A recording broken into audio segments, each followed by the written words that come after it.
Hey there. Welcome to Spiritual Unraveling with Ashley and Nate, a podcast about the sometimes messy process of spiritual awakening. We invite you to listen in as we discuss spiritual topics and themes showing up in our personal lives and out in the broader world. We promise to always bring our grounded and lived experiences to the exploration of these topics. We know that the process of awakening can sometimes be lonely and even scary. It is our intention to remind you that you're not going through this alone and that we're all in this together. Thanks for tuning in and enjoy the episode. Welcome everyone to Spiritual Unraveling with Ashley and Nate, and welcome to 2026. It's been a minute since we have been on, and we thought for this podcast we would just talk about this new energy that's coming in this year, where we are at with the close of 2025, and how we are finding ourselves moving into this new energy, this new kind of New Year's excitement that happens for everyone around the world, where we get to reevaluate our lives and maybe see what's working, see what's not, sitting with ourselves in a different way, and just, I don't know, experiencing life differently. I kind of like that that's part of what happens as a big societal movement, because as people who are into spiritual things and spiritual nerds, we are kind of always doing that. And it's this one moment around the world globally where a lot of people are doing this and it's socially acceptable. So it's kind of a fun energy to be bathed in. I just finished moving into a new house, so I am in full novelty mode. I was talking to Ashley before we got on about how everything is so new and how I was giving myself some grace as I was leaning back on old ways of being kind of a doer and putting my nose down and just getting work done. And that part of myself was actually very helpful in this moment of being new and needing to get things done, kind of needing to be productive. So as this week has kind of gone on, I am now slowing down a little bit and regrounding and reorienting to my new space. So that's what's going on with me, Ashley, and it's a lot. But I'm curious, what is going on in your life as we roll into 2026? What's new and exciting, and what realizations have been showing up for you?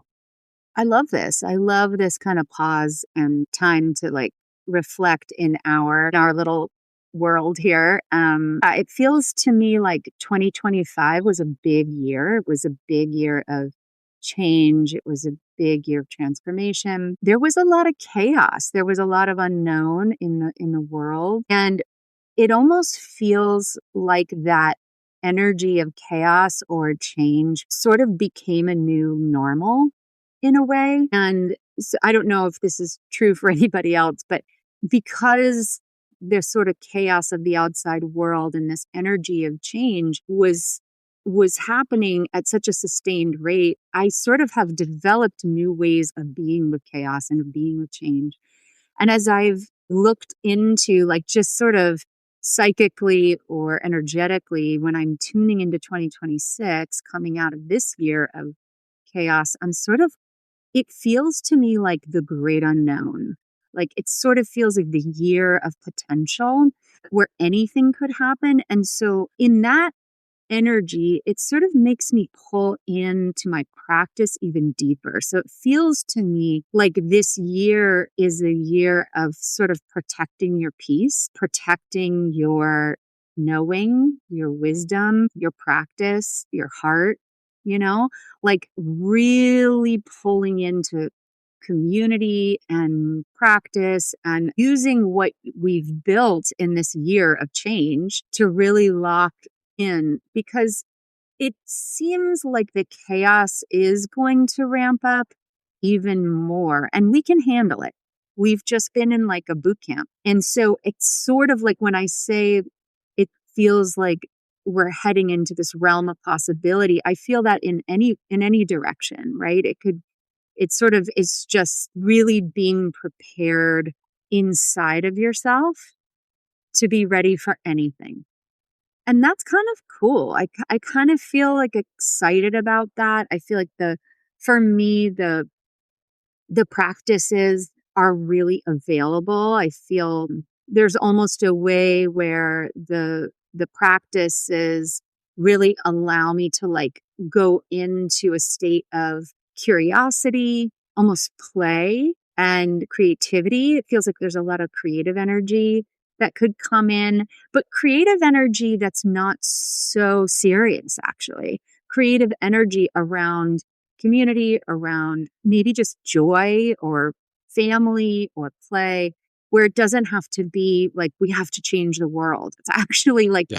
how do I cultivate more joy in my being and share that with the people around me and really sort of create a atmosphere almost. I know I'm sort of visualizing this as a mother, as a healer, as a meditation teacher, sort of creating an atmosphere of building those internal resources are really what it's all about. It's probably what it's always been about. And that's what the chaos outside is actually serving in a way. And so it's time to stop, I think, being so upset. Of course, it's upsetting. Chaos is upsetting. Things that are happening in the world is upsetting, but we're not going to control it at this point. And so what we can do is go inward and start creating more joy, more peace. Peace is a big word that's been coming in for me. So protecting your peace. I like that. I love what you were saying, and I totally agree. 2025 was this year where it's like we were finding our sea legs for really unstable energy, energy of disruption. And it's not just, to me, what I noticed about 2025 was the good that came through with all of that kind of chaos and disruption was this real stark awareness that we don't have control, that the systems of power, these kind of structures, these big, large, macro, global structures, are inherently flawed and biased. And when we saw the kind of wildness that was happening on a global level, we got really confronted with this idea that when it's comfortable and there's no tension, we're not aware of the inequities that are happening within our system and that the system isn't really serving the people. And so this big kind of shakeup, I kind of have been calling it the Loki energy. It's like the disruptor. This energy that's happening had really created an opportunity for us to acknowledge that we don't have control and that some of the things that are falling apart need to fall apart. Maybe we don't like the way it looks right now, but it never looks pretty when things fall apart. It's the putting back together phase that I think, yes, is probably still a year or two off, but I can feel that energy growing. And I appreciate what you were saying, that it was really a moment for us to put our spiritual practices to the test. It's like all of it's great in theory. The rubber meets the road when the world outside starts to feel unsafe, and you have to really anchor into your own inner peace, to your own practices, and find out how much of that is actually real. How much of that is actually affecting me? What parts can I control? My own response to a lot of this stuff, how I carry myself, how I carry my energy, and cultivating a unique and tailored practice for yourself that's going to support you the best. And as we're moving into 2026, I agree. This is up leveling of that same concept and energy, which is okay, now I found a way to cope or deal. Let's start creating. Let's start manifesting. And I don't mean like crazy law of attraction. Let's manifest millions of dollars and bring it in. I mean, if you want to do that, that's fine. Nothing wrong with that. But let's start thinking about, what do we want our lives to look like? What do we want our community to look like? What do we want our world to look like? And it's all going to start internally.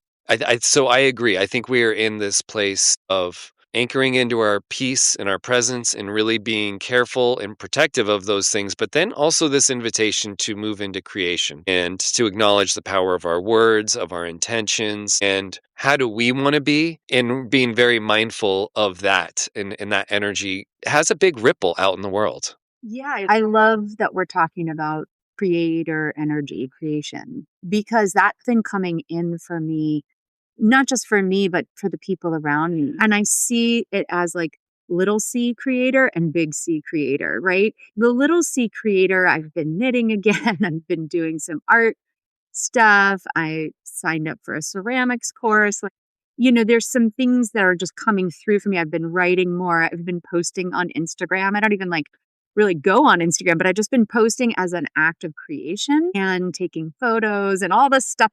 That's just like juices are flowing. But what it brings me actually in connection with is like Big C Creator, which is this is it. This is our life. This is our opportunity. This is what we chose to come to focus our attention so much that we could actually be in this form, create this life. And there's something about really connecting to the intention of the Big C Creator inside of us, that there's a reason we're here, and it doesn't have to be a super serious reason. There's a reason we're here, and it's a very deeply personal thing to access because it changes all the time, and it sort of flows in through your own inspiration, through your own inner guidance. But just connecting to that, connecting to the intention of being in that Big C Creator energy where you're really owning your life, you're really owning your experience. One big thing that's been coming up lately is really seeing that everything that's happening is happening for me. We've talked about this a lot on the podcast, but it's really happening for me. And when I hold it that way, there's no more resistance. I can really let myself receive gifts, even if it doesn't feel like a gift at the time, even if it doesn't feel good, like it got this like immense gift in it because it's part of my creation. It's part of my spiritual creation of this lifetime. So I'm, the star of my own play. Everything in it is here because I intended it to be here. And so I can either resist or accept. And that energy of stepping into your own creative energy, it just loosens suffering, actually.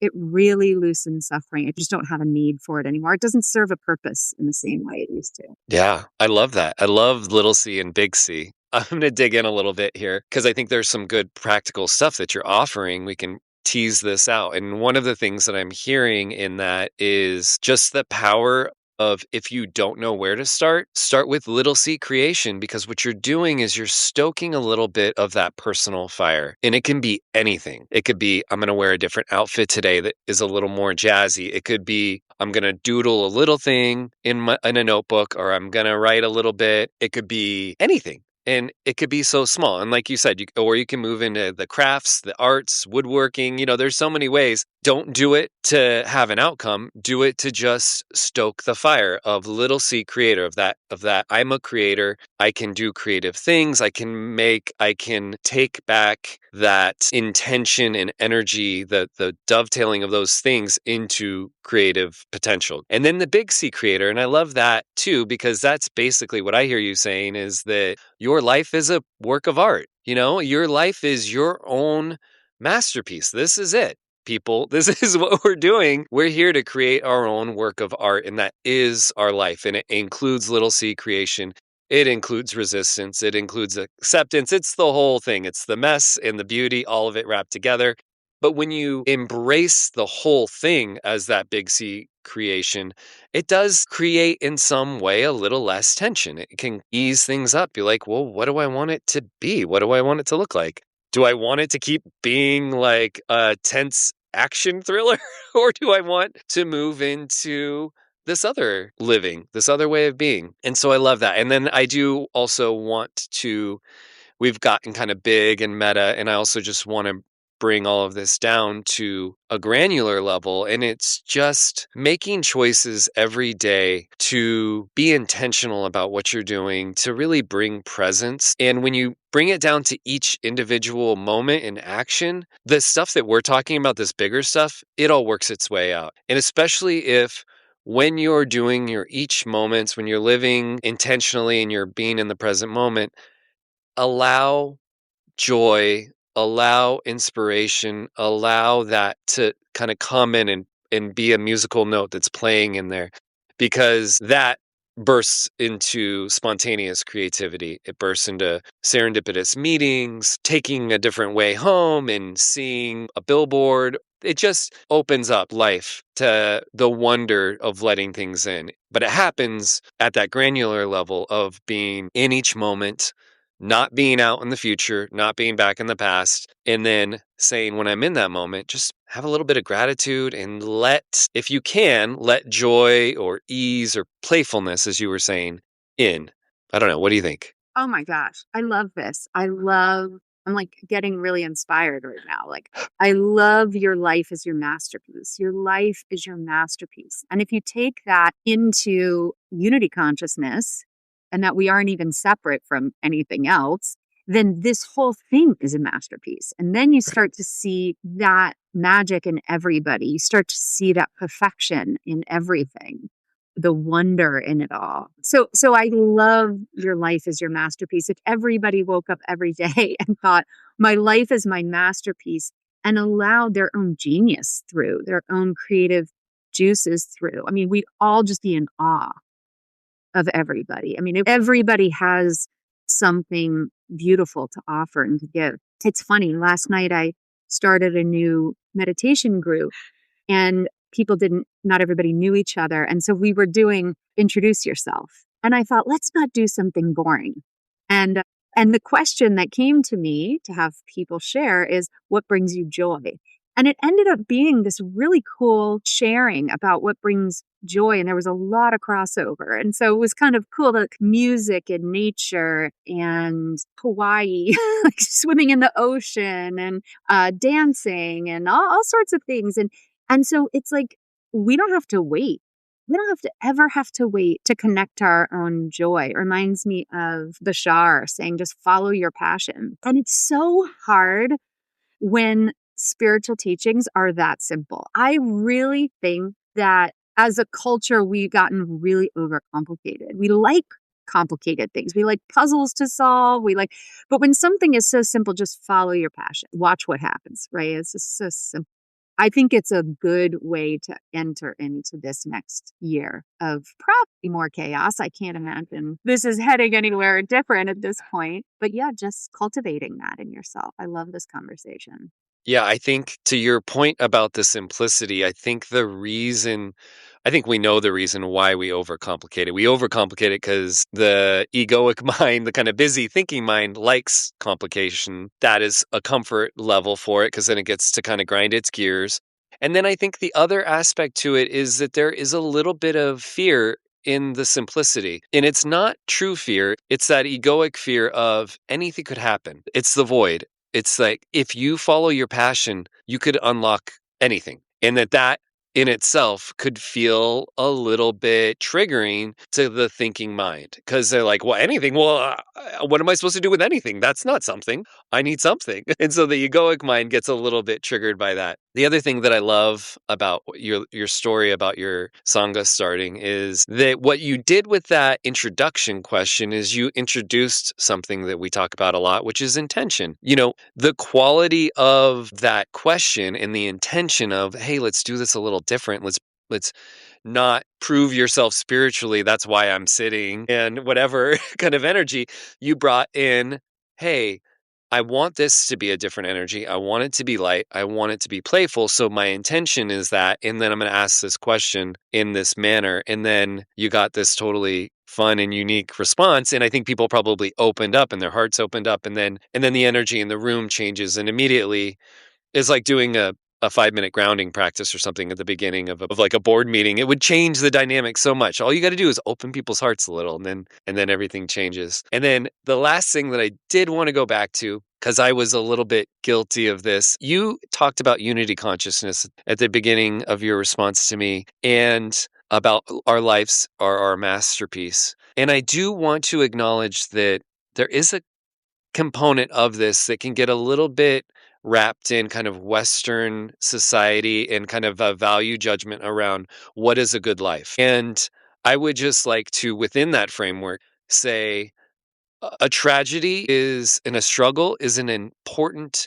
part of everyone's story. And so when you see someone who is in a difficult part of their life, and you can kind of get in the spiritual lifted place of like, well, you're not living your masterpiece. It's like, no, they are.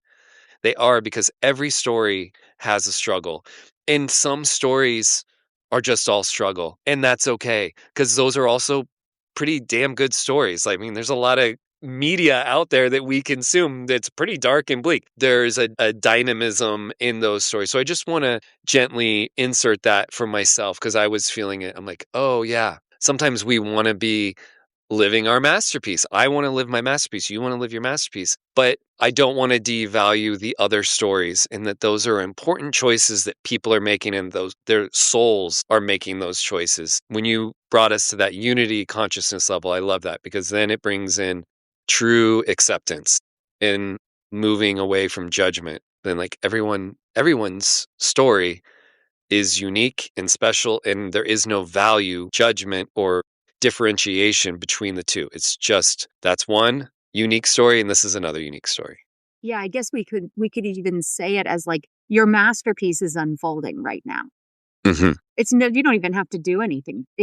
You are a masterpiece. Everybody is living their masterpiece, or you wouldn't be here. Right. It's like a deep, fundamental, uh, truth that this is a masterpiece unfolding.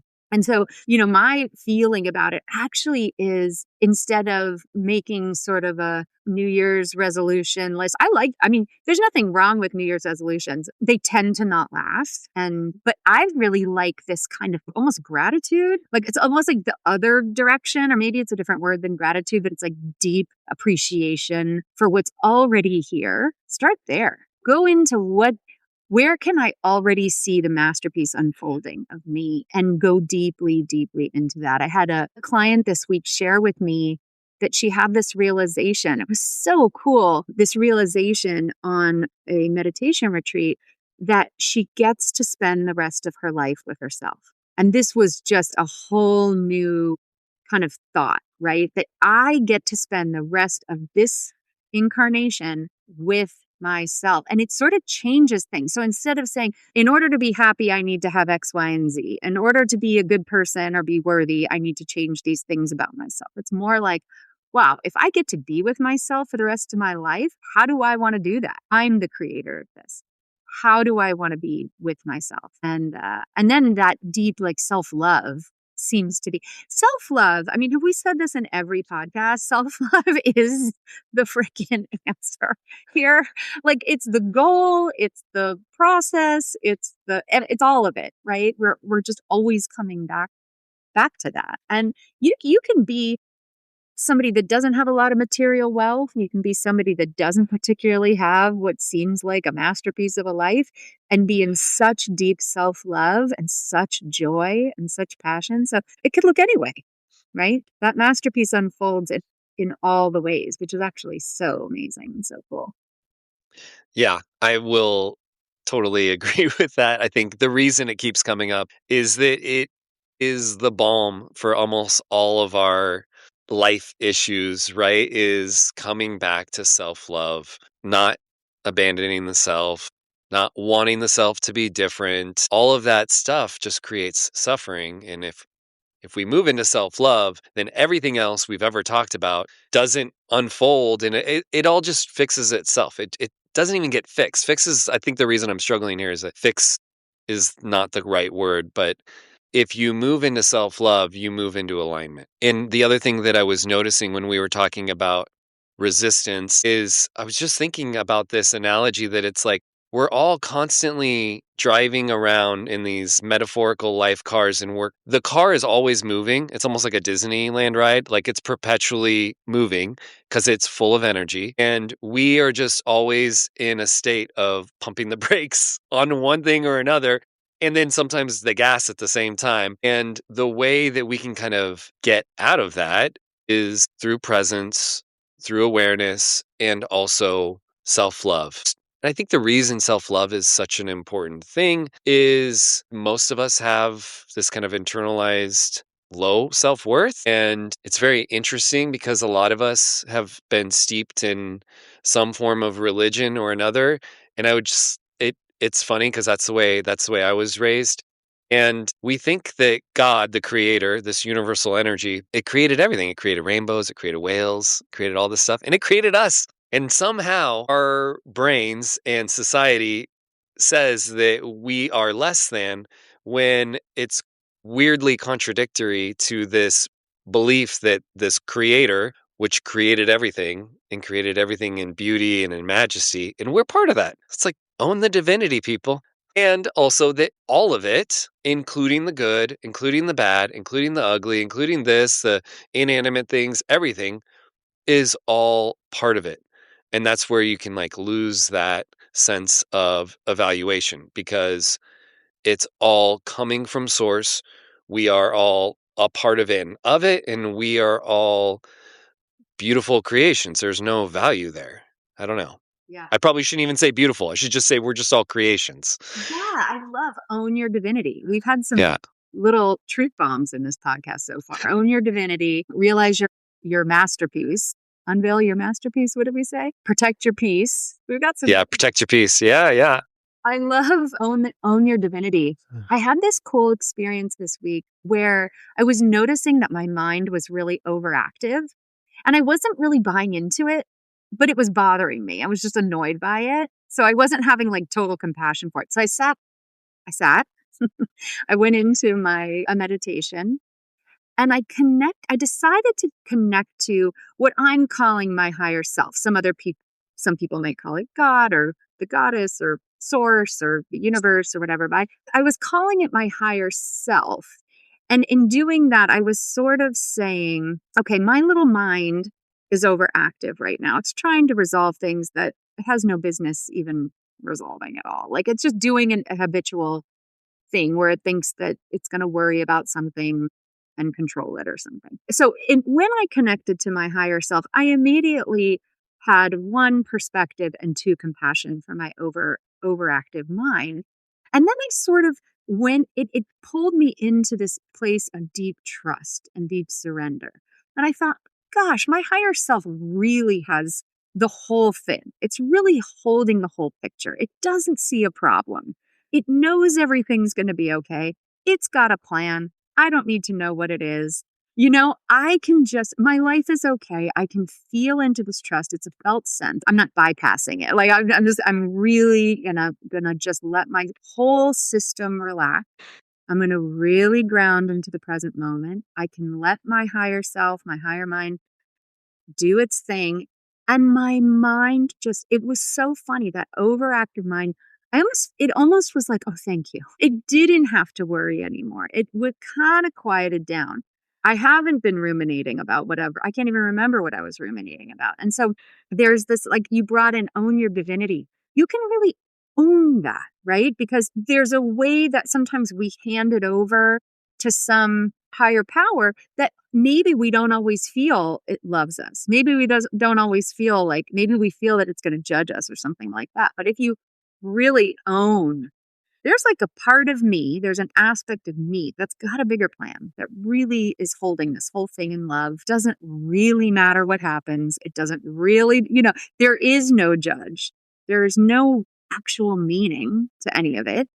Then you're free. Then there's like this freedom to just be present and be in this, what I've been thinking of as an avatar, like this kind of video game of your own life. How do you want to be in this moment, in this body, and with this personality, with these circumstances?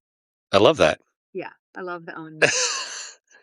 Well, when you're saying all of that too about your higher self, it's making me think of, it's this idea that like the higher self isn't a deity, right? So there isn't like this separation that you feel. You can really think about the higher self as the best aspects of your best friend, of a healthy parent, of a loving child, but even better, all of that, like the best version, and that entity, that part of you is your co-pilot, and that when you let go of anxious thinking and you just allow life to unfold, that aspect of you, that complete loving perfect aspect that's holding all the parts of you, is right there with you and is like, we got this. There's nothing to do. You just live, baby. Like don't overthink it. Don't grip the steering wheel. Don't bump the brakes. Trust. That's like that weird in what you were talking about too. It's important to acknowledge that it is not thinking. It is, once you're in thinking, you're not in it. And that's okay. And we have a lot of grace for the brain trying to grab on to this process because it knows, as you were saying, that there is relief in it, but it's a felt reality. It's just a knowing, it's a being, it's not a thinking. So if you're in thinking, give yourself a little love. It's okay. We're all work in progress. The trust, the allowing, it's a being, it's a feeling, it's a flow. It's the absence of the overthinking. And yeah, and I love what you were saying. It's just that higher self it's kind of like self-love. These are access points. These are kind of universal ports that will get you to peace and presence. And we're not going to be there all the time because we're messy and this is life, but yeah. Totally. But like coming back to protect the peace, I think what we can do is start to identify the ways, our own individual portals to peace. So Yeah. for me, that practice worked. That was great. I have a practice. I have the time to sit and do that. But for somebody else, it might mean going for a jog or, closing your eyes and breathing or putting on a song that like takes you out of your mind, finding your little portals. And you might have 100 different ones that you can access. So it's really like the deep permission right now to let yourself come into peace. And I'm using peace, joy, passion, creativity, aliveness, wonder, magic. I don't know. Yeah. All these different things, but just giving yourself permission right now to access that, to really cultivate those practices. And sometimes when we say practice, it sounds very serious, like practice, but it's really not. It could be anything. Looking out the window right now into the trees and everything is so green right now. We've had a ton of rain, but there's flowers, there's colors popping, everything is sort of like beautiful right now. It's like so easy for me to just look outside and access, a moment of just joy, or I don't know, it just makes me smile. Right. So it could be so simple. I love that. And I think the word that was coming up when you were talking about the different peace or all of these different words, the one that was landing for me is flow, to be in the flow of life, right?